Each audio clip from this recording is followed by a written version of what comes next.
Hi hello నమస్తే.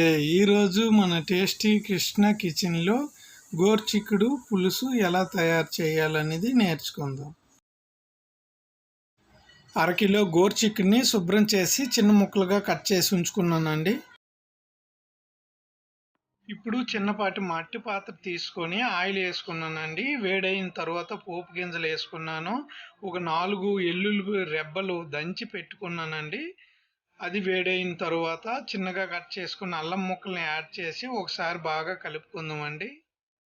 పచ్చిమిర్చి, కరివేపాకు, ఉల్లిపాయ 1/1 యాడ్ చేసుకొని మరొకసారి బాగా కలుపుకుందామండి. ఫ్రెండ్స్, మీరు మొదటిసారి నా వీడియో చూసినట్లయితే లైక్ చేయండి, షేర్ చేయండి, సబ్స్క్రైబ్ చేయండి. లాస్ట్లో గంట సింబల్ని క్లిక్ చేయడం మర్చిపోవద్దండి. 2 నిమిషాల పాటు ఉల్లిపాయ వేగిన తరువాత గోరుచిక్కుడు ముందుగా కట్ చేసి ఉంచుకున్నాము కదా, అది ఇప్పుడు యాడ్ చేసుకోవాలండి. గోరుచిక్కుడిని యాడ్ చేసిన తర్వాత బాగా కలుపుకొని పసుపు, కారము, ధనియాల పొడి 1/1 యాడ్ చేసుకోవాలండి. ఫ్రెండ్స్, మీకు ఈ క్వాంటిటీ ఏ విధంగా నేను తీసుకున్నానా అనేది మీకు సందేహం ఉంటే కింద డిస్క్రిప్షన్లో రాయడం జరిగింది. లింక్ ఓపెన్ చేసి చూసుకోవచ్చండి.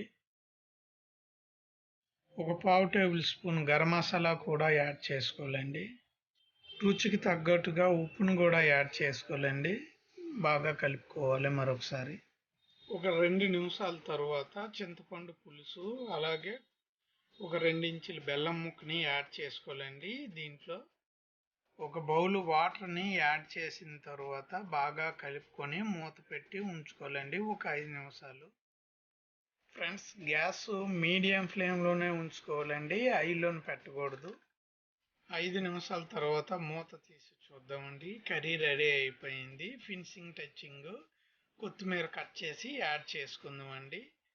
గోరుచిక్కుడు పులుసు రెడీ అయిపోయిందండి, టేస్టీగా. ఫ్రెండ్స్, సరికొత్త వీడియోతో నెక్స్ట్ వీడియోలో కలుద్దాం. Thanks for watching.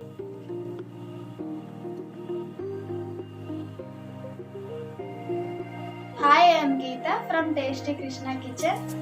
Please like and share, subscribe. Thank you.